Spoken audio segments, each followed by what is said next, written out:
모른다고 말하는 용기를 배우는 저녁. 오늘의 이야기는 사위성 근처 한 마을의 저녁 마당에서 시작되었습니다. 세나카는 젊은 날부터 말이 깊고 믿을 만한 사람으로 소문이 나 있었습니다. 나이가 들수록 더 많은 이들이 그의 집 마당을 찾아와 삶의 조언을 구했습니다. 장터에서 다투던 이웃도, 자식 문제로 울던 부모와 병든 노인을 돌보는 가족도 차례로 그를 찾았습니다. 세나카는 늘 조용히 이야기를 들어주었고 마지막에는 무언가 답을 내놓는 사람이었습니다. 그의 입에서 나오는 말을 들으면 사람들은 잠시 안심하는 듯 보였습니다. 그러나 사람들의 등을 돌려보낸 뒤 남는 것은 설명하기 어려운 허전함이었습니다. 세월이 흐를수록 그의 마음속에서는 자주 이런 말이 올라왔습니다. 나도 잘 모르겠구나. 누군가의 삶을 단정할 수 있을 만큼 나는 깊지 못하구나.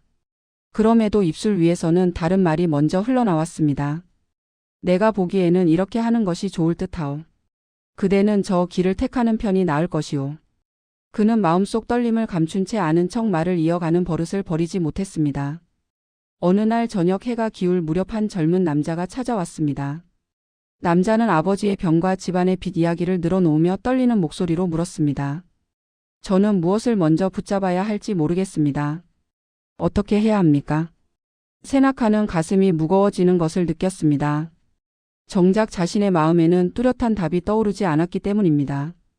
이 길도 두렵고 저 길도 두려운 마음이 그대로 전해졌습니다. 그러나 오래된 습관이 또다시 그의 입을 열게 했습니다. 우선은 빚을 정리하는데 힘을 쓰는 것이 좋겠소. 아버님의 병간호는 이웃과 친족을 더 불러 나누어 보시오.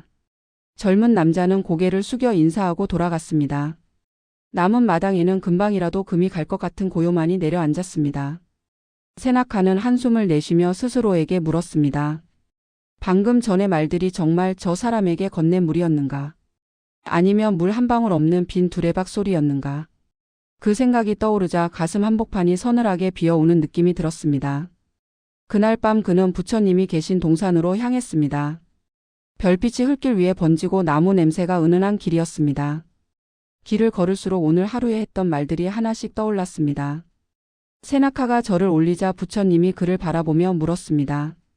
이 저녁 그대의 마음에는 어떤 물결이 일고 있느냐? 세나카는 오랫동안 눌러왔던 말을 털어놓았습니다. 사람들이 저를 믿고 조언을 구하러 옵니다. 예전에는 어느 정도는 알겠다는 마음으로 말해줄 수 있었습니다. 하지만 살아볼수록 오히려 더 모르겠다는 생각이 듭니다. 그럼에도 저는 늘 아는 척 말을 보태왔습니다. 제가 모른다고 하면 저를 찾아온 이들이 실망할까 두렵기 때문입니다. 그 말 뒤에는 제가 쥐고 있던 체면을 잃을까 두려운 마음도 섞여 있는 것 같습니다. 부처님은 가까운 쪽에 놓인 깊은 우물 하나를 가리켰습니다.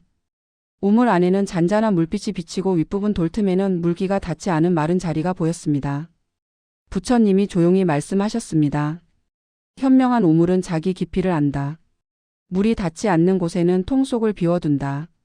우물은 물이 찬 만큼만 사람들에게 내어줄 뿐이고 물이 없는 자리는 억지로 채우려 하지 않는다. 사람 또한 그러하다. 자기 마음과 지혜가 닿지 않는 데에는 말을 채우지 않을 줄 아는 사람이 되어야 한다. 나는 거기까지는 잘 모르겠다고 말하는 것은 비어있는 소리가 아니라 경계를 드러내는 진실한 소리다. 세나카의 가슴에 잔잔한 파문이 번져갔습니다. 그는 비로소 자신이 사람들의 실망을 두려워한다는 이름으로 사실은 자신의 체면을 붙들고 있었음을 깨달았습니다. 대답을 멈추는 용기를 내지 못해 더 큰 두려움을 마음에 쌓아왔다는 생각이 들었습니다. 부처님이 이어서 부드럽게 물었습니다. 그대는 모른다고 말하는 사람이 두려운가? 아니면 무엇이든 단정적으로 말하는 사람이 두려운가? 세나카는 잠시 생각하다가 대답했습니다. 저는 후자가 더 두렵습니다. 부처님이 고개를 끄덕였습니다.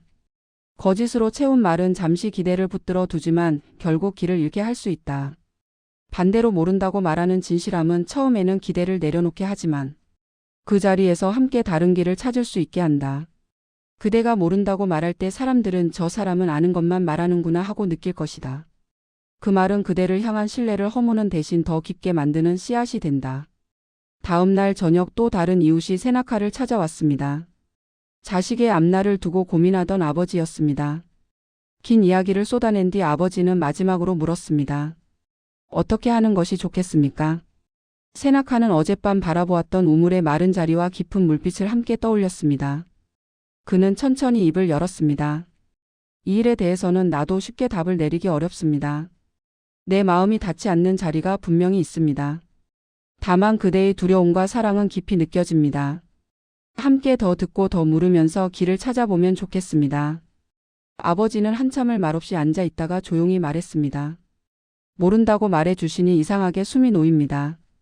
괜히 쉬운 답을 들었다면 더 불안했을 것 같습니다. 세나카는 그 말을 들으며 가슴 깊은 곳이 따뜻하게 젖어 들어감을 느꼈습니다. 그날 밤 세나카는 마당에 앉아 별빛을 올려다보며 조용히 다짐했습니다. 나는 이제 우물처럼 살겠다. 물이 닿지 않는 자리에는 통을 비워두겠다. 내가 닿을 수 있는 깊이만큼만 정직하게 말을 건네겠다. 오늘의 이야기는 이제 조용히 가슴 한켠에 내려놓겠습니다. 이제 이 영상을 듣는 당신의 마음에도 언제나 답을 해 주어야 한다는 부담과 체면이 남아 있을지 모릅니다. 오늘 하루만큼은 모른다고 말해도 괜찮다는 진실함이 오히려 누군가를 편안하게 할 수 있다는 가능성을 부드럽게 떠올려 보시길 바랍니다. 오늘 밤만큼은 모든 답을 잠시 내려놓고 당신 마음을 조용한 우물처럼 바라보며 스스로를 포근히 안아주시길 바랍니다.